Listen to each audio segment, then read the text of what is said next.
오늘 주신 하나님의 말씀은 마가복음 10장 17절에서 31절입니다. 우리 17절에서 22절까지만 합독하실까요? 17절에서 22절입니다. 함께요. 예수께서 길에서 나가실새 한 사람이 달려와서 꿇어앉아 묻자오되 선한 선생님이여 내가 무엇을 하여야 영생을 얻으리이까? 예수께서 이르시되 내가 어찌하여 나를 선하다 일컫느냐? 하나님 한 분 외에는 선한 이가 없느니라.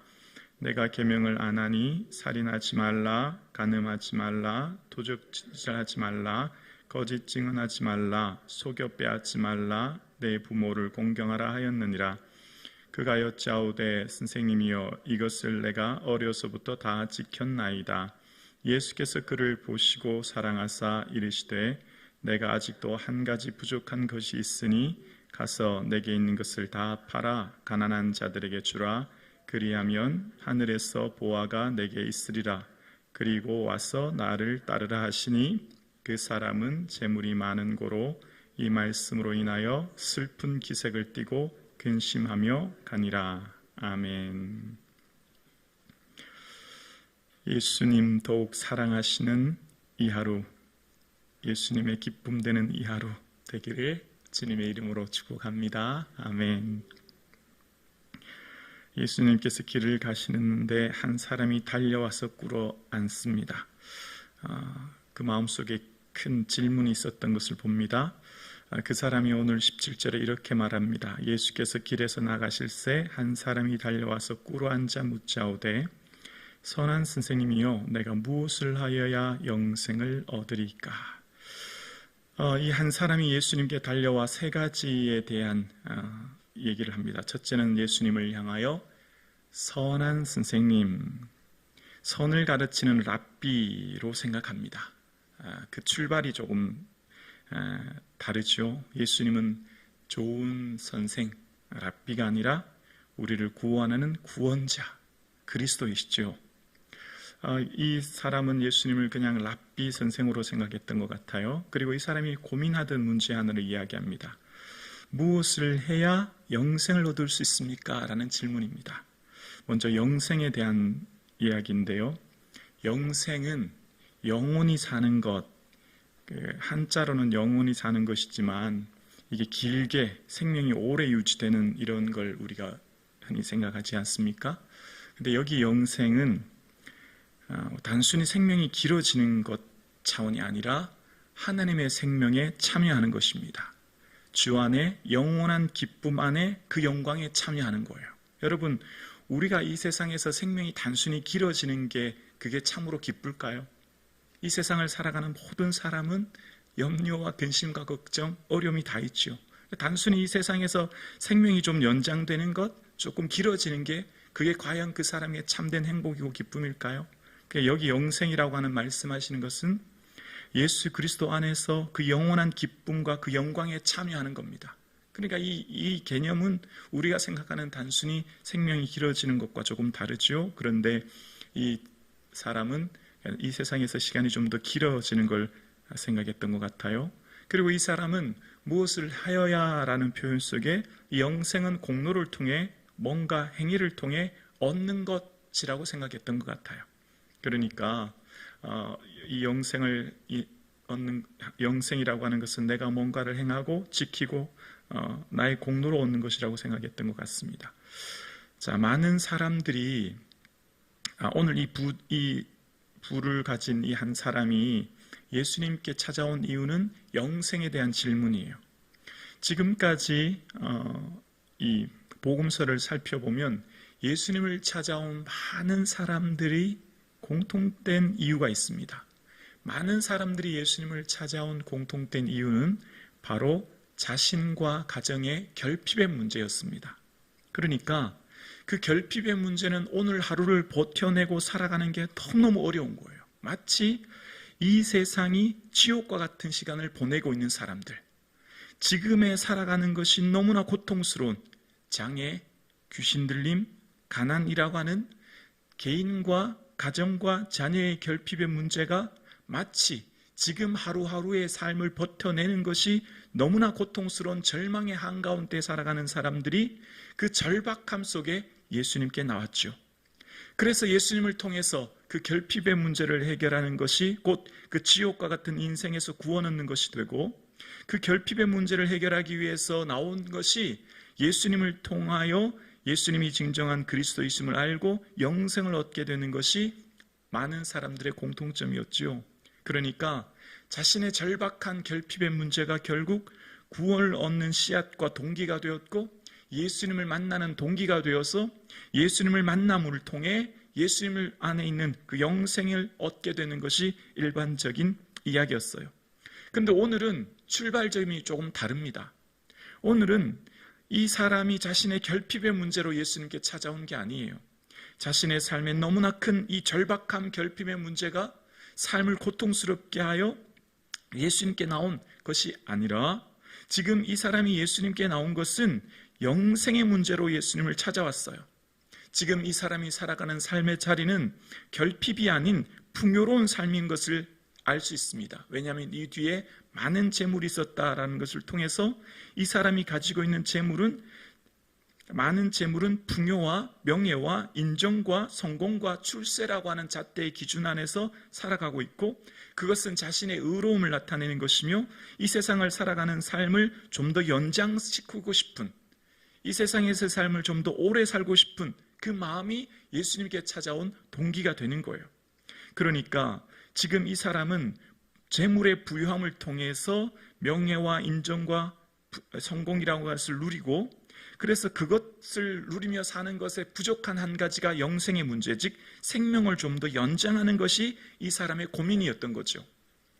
그래서 이 사람은 예수님 앞에 나와 자신의 삶이 좀 더 연장되기를 바라는 마음이 있었고, 그래서 예수님께 찾아왔을 때 예수님께서 말합니다. 18절에 예수께서 이르시되 내가 어찌하여 나를 선하다 일컫느냐, 하나님 한 분 외에는 선한 이가 없느니라. 19절이요 내가 계명을 안 하니 살인하지 말라, 간음하지 말라, 도둑질하지 말라, 거짓 증언하지 말라, 속여 빼앗지 말라 라고 내 부모를 공경하라 하였느니라. 자, 예수님께서는 참된 선은 하나님 한 분밖에 안 계신다라고 한 후에 이제 계명에 대해서 쭉 설명하십니다. 이게 뭐죠? 이제 10계명이죠. 10계명은 두 가지로 요약할 수 있습니다. 바로 하나님 사랑과 이웃 사랑인 거예요. 그런데 이 10계명이 하나님 사랑과 이웃 사랑이 그렇게 쉽고 만만하게 지킬 수 있는 게 아니에요. 왜 그럴까요? 우리가 하나님 사랑에 대해서는 모든 사람이 뜨겁게 하나님을 사랑하여 우리가 하나님 앞에 나옵니다. 그런데 이웃 사랑에 대해서는 참으로 어려운 게 현실이에요. 왜냐하면 먼저 이웃이라고 하는 개념부터 정의를 하면 나를 제외한 모든 사람들이 이웃 아닙니까? 그런데 이때 당시 이웃은요, 유대인만 이웃이었어요. 유대인만, 자기 동족, 선민의식을 가진 자신들 유대인만. 그래서 이방인에 대해서는 이웃이라고 생각하지 않았거든요. 이방인은 지옥의 땔감이고 짐승처럼 생각했기 때문에 자신들이 정한 기준의 이웃에 들지 않아요.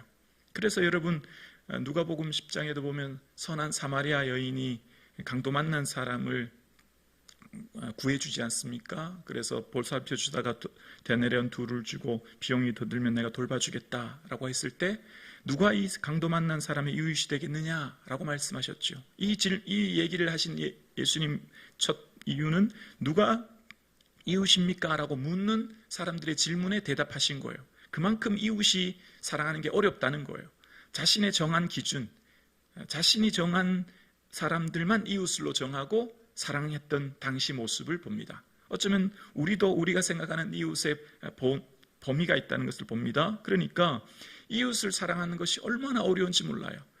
다윗도 주님을 사랑합니다. 주님 마음에 합한 자예요. 그런데 다윗도 범죄하지 않습니까? 그 이웃에 대한 올바른 사랑과 정의가 나타나지 못했기 때문이에요. 그러니까 예수님께서 너 이런 거 다 지켰니? 라고 물으실 때 사실 예수님 저 잘 지키지 못했어요. 고민이 됩니다. 제가 아무리 지키려고 애를 써봐도 참 어렵네요. 이렇게 해야 정답인 거죠.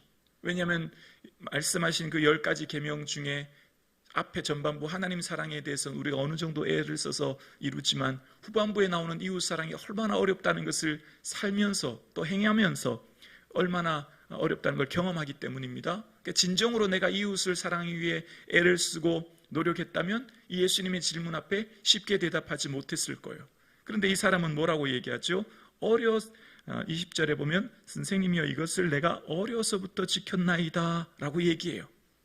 어려서부터 나는 충실히 이 모든 것을 행했다라고 이야기합니다. 사실은 예수님 어떻게 해야 됩니까? 라고 질문해야 될 텐데 내가 이미 이것을 다 행했다라고 하는 것은 그가 생각하는 이웃이 아마 자기가 정한 기준의 이웃을 사랑했을 것이고 자기 나름대로 율법을 지킨 것이 되었을 것이고 자기가 정한 그 율법을 온전히 지켰다는 것을 이야기하는 것을 보게 됩니다. 자, 그래서 예수님께서 한 가지 정말 이 사람이 너가 정말 생각하는 모든 것을 지켰느냐라고 생각하시는 예수님이 21절에 이런 말씀을 하시죠. 예수께서 그를 보시고 사랑하사 이르시되 내게 아직도 한 가지 부족한 것이 있으니 가서 내게 있는 것을 다 팔아 가난한 자들에게 주라. 그리하면 하늘에서 보화가 내게 있으리라. 그리고 와서 나를 따르라 하시니 라고 말씀하세요. 율법 너 다 지켰니? 내 하나님 사랑하고 이웃 사랑 다 지켰어? 그러면 내게 있는 것 다 팔아서 가난한 자에게 주어 라고 말씀하세요. 이 사람에게 있어서 재물은 뭘까요? 이 사람에게 있어서 재물은 자신의 전부와 같아요. 자신의 생명과 같은 거예요. 자신의 명예와 성공, 자신의 모든 것이 재물이죠. 이 사람에게 있어서 재물이 곧 영생이었어요. 재물이 곧 더 오래 살고 싶은 동기였고 이 사람에게 있어서 영생이 다른 말로 재물이었어요. 그런데 참된 영생은 예수님이죠. 예수님을 발견하고 예수님을 얻기 위해서는 가짜 영생인 이 땅의 것들을 버려야만 얻을 수 있는 것이에요. 그래서 진짜 영생을 발견한 사람 어떻게 될까요? 진짜 구원을 발견한 사람 어떻게 될까요? 마태복음 13장 44절 말씀 우리는 기억합니다. 천국은 마치 밭에 감추인 보화와 같으니 사람이 이를 발견한 후 숨겨두고 기뻐하며 돌아가서 자기의 소유를 다 팔아 그 밭을 샀느니라. 영생의 가치를 발견한 사람, 진짜 영생을 발견한 사람은 거짓 영생을 버리게 됩니다. 가짜 영생을 다 버리고 진짜 영생을 소유하기 위해 모든 것을 버리는 것을 봅니다. 그러니까 영생이신 예수님, 진짜 영생이신 예수님을 얻으려면 헛되고 거짓된 이 땅의 영생을 버려야 되는데 이 사람은 이 땅의 것들이 지금 가지고 있는 재물이 자신에게 있어서는 영생이고 자신에게 있어서는 전부이고 생명이고 성공이고 모든 것이기에 이것을 놓지 못했던 것을 봅니다. 우리에게 있어서 참 보배는 예수 그리스도요. 그 보배 안에 담긴 영생의 은혜를 얻어야 되는 것을 이 사람은 깨닫지 못하는 거였죠. 오늘 함께 예배드리시는 사랑하는 성도님, 우리에게 영생은 오직 예수 그리스도인 줄로 믿습니다. 그 예수 그리스도를 얻는 것, 그것은 곧 주님이 전부요. 마치 밭에 감추인 보화를 발견한 사람이 기뻐 돌아가서 모든 것을 버려두고 그 밭을 사는 것처럼 진정한 영생을 발견한 사람은 이 땅의 모든 거짓 영생을 버리게 되는 것을 보게 되죠. 그래서 이 사람은 재물이 많아서 슬픈 기색을 띠고 돌아갔다라고 오늘 본문은 이야기하고 있습니다. 우리가 이 보배를 질그릇에 가졌으니 이는 능력이 심히 큰 것이 하나님께 있고 우리에게 있지 않음을 알게 하려 함이라. 그러므로 무엇이든지 내게 유익하던 것을 그리스도를 위하여 다 해로 여길 뿐더러 또한 모든 것을 해로 여김은 내 주 예수 그리스도를 아는 지식이 가장 고상하기 때문이라.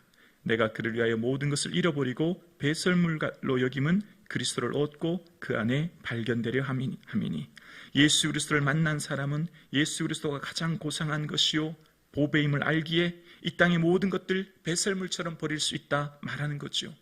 우리의 보배 되신 예수 그리스도를 발견하고 만나 예수님 안에 참된 영생의 은혜를 누릴 수 있는 저와 여러분 되기를 주님의 이름으로 축복합니다.